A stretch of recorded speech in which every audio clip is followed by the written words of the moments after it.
और अब बात उनकी जो विदेश में बैठकर देश विरोधी साजिशों को रचते हैं। जी हां, खालिस्तानियों को लेकर बड़ी खबर आ रही है, जहां पर एनआईए की रडार पर तमाम खालिस्तानी वो शख्स हैं, वो लोग हैं जो यहां पर देश की जो शांति को भंग करने की कोशिश करते हैं। एनआईए की ओर से खालिस्तानियों को लेकर के बड़ी खबर सामने आ रही है, जहां पर शिकंजा कसा है।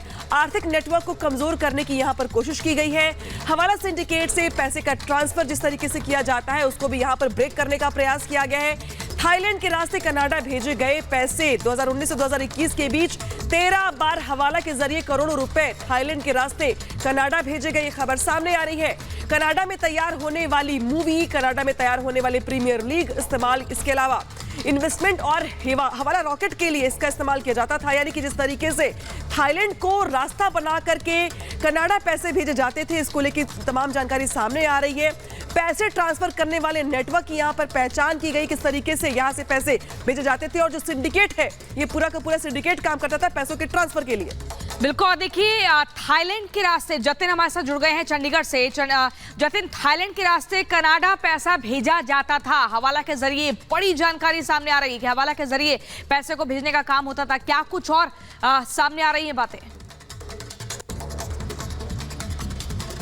आज बिल्कुल देखिए, किसी भी मूवमेंट को चलाने के लिए उसका फाइनेंशियली सपोर्ट होना बहुत जरूरी है और एनआईए की जांच अब इसी और आगे बढ़ रही है। एनआईए का जो डॉक्यूमेंट हम आपको दिखा रहे हैं, इस डॉक्यूमेंट में साफ तौर पर लिखा है कि कनाडा और भारत से बाहर बैठे जितने भी खालिस्तानी आतंकी हैं, वो भारत से एक्सटॉर्शन मनी जो लेते हैं, उस एक्सटॉर्शन मनी को थाईलैंड के जरिए कनाडा और देश के जो दूसरे राज्य है वहां से जो भी पैसा आता है उसको थाईलैंड के जरिए अपने पास पहुंचाते हैं और उसके बाद विदेशी धरती में बैठकर भारत में आतंकी गतिविधियों को अंजाम देते हैं, जिसमें लॉरेंस बिश्नोई, गोल्डी बरार सबसे आगे हैं। गुरपंत सिंह पन्नू जो कि बैठे हुए हैं विदेश में, लेकिन वो एक्सटॉर्शन मनी यहां से भारत और पंजाब के दूसरे जो राज्य है वहां से वसूलते हैं। उसके बाद थाईलैंड उस पैसे को भेजा जाता है और इस पैसे का जो पूरा सर्कल है वो किस तरीके से घूमता है वो भी हम आपको बताएं, क्योंकि एनआईए ने जब जांच शुरू की और जो विक्टिम से जिनसे एक्सटॉर्शन मनी ली गई उनसे जब पूछताछ की गई तो पता लगा कि पैसे को हवाला के जरिए पहले थाईलैंड के किसी व्यापारी तक पहुंचाया जाता है और थाईलैंड के उस चेन से आगे गुजरता हुआ पैसा कनाडा और आईएसआई के माध्यम से दुबई और पाकिस्तान तक पहुंचता है।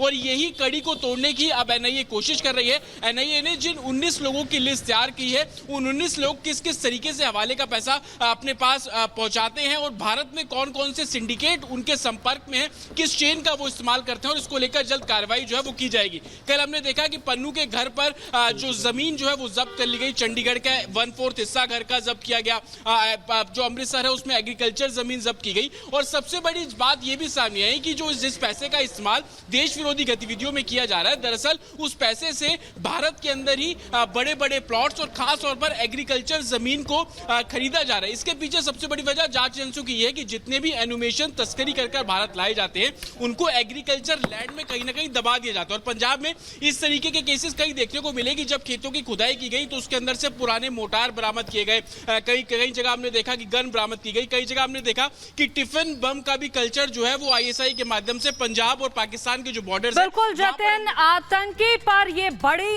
कार्रवाई की तैयारी में है एनआईए और आतंकी निज्जर को कनाडा सरकार ने संदिग्ध मानकर 2017 में नो फ्लाई लिस्ट में डाला था। आखिर आतंकी निज्जर पर कनाडा के प्रधानमंत्री जस्टिन ट्रूडो क्यों इतने मेहरबान हैं? क्यों आतंकी के लिए भारत जैसी बढ़ती अर्थव्यवस्था से तकरार करने को तैयार है? अधकचरे सबूतों को लेकर ट्रूडो की जग हंसाई हो रही है। देखिए रिपोर्ट।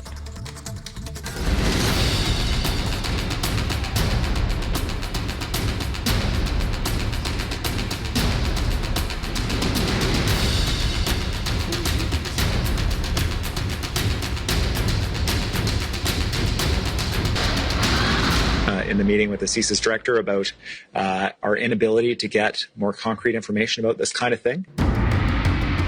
ये बयान है ब्रिटिश कोलंबिया के प्रीमियर डेविड एबी का, जिसने भारत के खिलाफ ट्रूडो के झूठे दावों की पोल खोल कर रख दी है। ट्रूडो के विश्वसनीय आरोपों के दावों की हवा निकाल दी है। डेविड एबी ने साफ कर दिया कि वो इस बात से बेहद निराश है कि हरदीप सिंह निज्जर की हत्या में भारत की संलिप्तता के संबंध में उन्हें जो जानकारी दी गई वो सभी ओपन सोर्स जानकारी है, यानी इंटरनेट पर मौजूद है। The only briefings that I've been able to receive from CSIS are what are called open information briefings or open source briefings. We got a briefing from the director which was, as I say, open source information. And then that was it. I expressed my frustration. David Eby का ये बयान इसलिए मायने रखता है क्योंकि आतंकी निज्जर की हत्या कनाडा के ब्रिटिश कोलंबिया प्रांत के ही सरे शहर में हुई थी। लेकिन कनाडा के प्रधानमंत्री जस्टिन ट्रूडो की खुद के झूठे दावों को दुनिया के सामने सही ठहराने लगे हैं। निज्जर की हत्या पर ट्रूडो ने बड़ा बवाल खड़ा कर दिया। भारतीय विदेश मंत्रालय ने हाल ही में ट्रूडो से निज्जर की हत्या के सबूत मांगे तो ट्रूडो ने नया दावा कर दिया और कहा कि भारत को निज्जर की हत्या के सबूत दिए गए थे। Canada has shared the credible allegations that I talked about on Monday with India. We did that many weeks ago. Justin Trudeau जिस आंख से खेलने की कोशिश कर रहे हैं, उन्हें इस बात का अंदाजा है कि भारत के साथ संबंध बिगाड़कर कनाडा का कुछ भला होने वाला नहीं है। चीन और कनाडा के बीच तनाव बढ़ रहा है और उसके विकल्प के तौर पर अगर कोई है तो वो है भारत। इस बात को ट्रूडो शासन पहले ही कबूल कर चुका है। मसलन पिछले साल कनाडा ने अपनी विदेश नीति में इकोनॉमिक मोर्चे पर भारत को अपनी पहली पसंद बताया था। लेकिन यहाँ ट्रूडो खालिस्तानी समर्थकों के पक्ष में खड़े होकर अपनी कुर्सी बचाने की कोशिश कर रहे हैं। ट्रूडो का खालिस्तानी प्रेम किसी से छिपा नहीं है। ट्रूडो के आरोपों के बाद से दोनों देशों ने एक दूसरे के खिलाफ तलवारें निकाली है। कनाडा भारत के साथ रिश्ते बिगाड़ने पर आमादा है और खालिस्तानी आतंकियों का अड्डा बन चुका है। दर्जनों वांटेड खालिस्तानी आतंकी वहां छिपे हैं। वो खालिस्तानियों, वो देश के गदारों, कौम के गदारों, जब कभी बम दोबारा चलाओगे तो हर खून से, हर कटी हुई नस से ये आवाज जरूर निकलेगी। मेरे खून से नारा निकलेगा, गर्म खून से, मेरा धर्म भारत माँ, मेरी जात वंदे मातरम। कनाडा दूसरा पाकिस्तान बन चुका है। भारत की तमाम कोशिशों के बाद भी ट्रूडो ने खालिस्तान समर्थक आतंकियों पर कार्रवाई नहीं की है, जिस वजह से भारत कनाडा आमने सामने आ गए हैं। जस्टिन ट्रूडो 2018 में जब भारत आए थे, पंजाब सरकार ने तब खालिस्तानी आतंकियों की एक लिस्ट ट्रूडो को सौंपी थी और उन पर कार्रवाई की अपील की थी। इस हिट लिस्ट में निज्जर भी था। इसके पहले भी निज्जर पर भारत की नेशनल इन्वेस्टिगेशन एजेंसी ने पहले ही केस दर्ज कर रखा था। उसके खिलाफ 2014 और 2016 में रेड कॉर्नर नोटिस भी जारी किया गया था। इसके बावजूद निज्जर को 2015 में कनाडाई नागरिकता दे दी गई। साफ है, बार बार आतंकियों की जानकारी देने के बाद भी ट्रूडो शासन ने उन पर कार्रवाई नहीं की। ठीक वैसे ही जैसे भारत की चेतावनी के बावजूद पाकिस्तान नहीं मानता। इससे समझा जा सकता है कि ट्रूडो ने निज्जर के मुद्दे पर भारत पर उंगली उठाकर अपना ही नुकसान कर लिया। अब ट्रूडो अपनी ही गलतियों में फंसते नजर आ रहे हैं। अगर वो इसी रास्ते पर चलते हैं तो अमेरिका से भी अपनी दोस्ती खो बैठेंगे। ब्यूरो रिपोर्ट, रिपब्लिक भारत से तनाव के बीच कनाडा के प्राइम मिनिस्टर जस्टिन ट्रूडो के लिए एक बुरी खबर है। दरअसल खबर यह है कि जिस तरीके से उन्होंने अपनी कुर्सी को बचाने के लिए खालिस्तानियों को टूल किट के तौर पर इस्तेमाल किया, वो दरअसल फेल होती दिखाई दे रही है। क्योंकि कनाडा के एक सर्वे के मुताबिक खबर सामने आई कि अगर आज चुनाव होते हैं तो ट्रूडो अपनी कुर्सी गंवा सकते हैं, उन्हें हार का सामना करना पड़ सकता है। रिपोर्ट देखिए।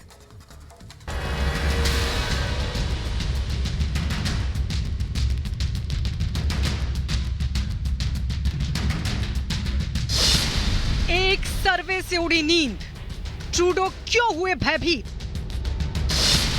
डिप्लोमैटिक लड़ाई, ट्रूडो पर मुसीबत आई। नफरत का ग्लोबल मार्केट, खुलासा विस्फोटक। भारत से तनाव के बीच कनाडा के प्रधानमंत्री जस्टिन ट्रूडो के लिए बुरी खबर है। अपने ही देश में वो चौतरफा मुश्किलों में घिर गए हैं। खालिस्तानी आतंकवादी हरदीप सिंह निज्जर की हत्या को लेकर भारत पर आरोप लगाने वाले जस्टिन ट्रूडो अपने देश की जनता का ही विश्वास खो रहे हैं। कनाडा में ट्रूडो की लोकप्रियता लगातार गिरती जा रही है। आलम यह है कि कनाडा में उन्हें चाहने वालों से ज्यादा ना चाहने वालों की तादाद हो गई है। इस बीच जो खबर कनाडा से निकलकर सामने आई है, उसने ट्रूडो की नींद उड़ाकर रख दी है। कनाडा में जस्टिन ट्रूडो के काम को लेकर एक सर्वे हुआ, जिसमें अधिकतर कैनेडियन ने ट्रूडो को प्रधानमंत्री के तौर पर रिजेक्ट कर दिया है। कनाडा में 2025 में आम चुनाव होने हैं। इससे पहले कनाडा की रिसर्च और सर्वे से जुड़ी एक कंपनी ने सर्वे किया है, जिसमें सवाल पूछा है कि प्रधानमंत्री के लिए उनकी पहली पसंद कौन है, जिसके जवाब में 40% लोगों ने विपक्षी नेता पियरे पोइलिवरे को अपनी पहली पसंद बताते हुए सबसे योग्य करार दिया। उनके समर्थन में 43% पुरुष और 39% महिलाएं हैं। 18% लोगों ने जवाब नहीं दिया, जबकि दूसरे नंबर पर ट्रूडो रहे। जस्टिन ट्रूडो के पक्ष में सिर्फ 31% वोट पड़े, जिसमें 34% पुरुष और 29% महिलाएं हैं, जबकि 38% ने कोई जवाब नहीं दिया। वहीं कनाडा की तीसरी बड़ी पार्टी एनडीपी नेता जगमीत सिंह धालीवाल को 22% लोग प्रधानमंत्री के तौर पर देखना चाहते हैं। जगमीत सिंह के पक्ष में 18% पुरुष और 26% महिलाएं हैं। यानी अगर अभी कनाडा में चुनाव हो जाए तो जस्टिन ट्रूडो की सत्ता से छुट्टी हो सकती है। अब ऐसे में ये जानना भी बहुत जरूरी है कि आखिर दिन ब दिन ट्रूडो का कनाडा में कद क्यों घटता जा रहा है। असल में देश की दिशा को लेकर लोगों में असंतोष है। खासकर ये असंतोष उन बड़े मुद्दों से जुड़ा है जो लोगों के व्यक्तिगत एजेंडे में शामिल हैं। मीडिया रिपोर्ट्स के मुताबिक कनाडा में चुनाव के बड़े मुद्दे खर्च, आवास, महंगाई है। कहा जा रहा है कि अर्थव्यवस्था, स्वास्थ्य सेवाओं और आवास के मामले में पोइलिवरे के पास ट्रूडो से बेहतर योजना है। एक और जहां ट्रूडो लगातार कह रहे हैं कि अगले चुनाव में वो लिबरल पार्टी की अगुवाई करने वाले हैं, तो नतीजे दिखाते हैं कि 60% कैनेडियन ये मानते हैं कि ट्रूडो को एक नेता के तौर पर पीछे हट जाना चाहिए और लिबरल पार्टी की कमान किसी और नेता को मिलनी चाहिए। ऐसा मानने वालों की संख्या दिसंबर 2022 में 54% थी। यानी इस मामले में भी ट्रूडो को नुकसान हुआ है। जस्टिन ट्रूडो ने निज्जर के मर्डर को सियासी टूल के तौर पर इस्तेमाल किया है और इसीलिए उनकी लोकप्रियता लगातार घट रही है। 2021 के चुनाव में भी उनकी पार्टी एलपीसी को पूर्ण बहुमत नहीं मिला था। उनकी पार्टी को खालिस्तानी समर्थक जगमीत सिंह धालीवाल की एनडीपी ने समर्थन दिया था। आज भी एनडीपी की मदद से ही ट्रूडो की सरकार चल रही है। Bureau report, Republic Bharat.